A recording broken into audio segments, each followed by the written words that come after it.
We're at the Roar Farm today. We're going to harvest about 100 acres of corn.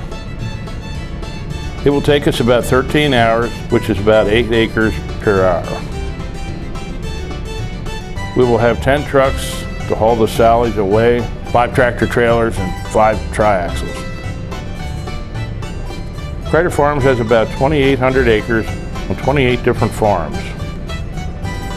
All the feed we grow is going to feed our dairy herd. We grow corn, alfalfa, soybeans, triticale, barley, and rye.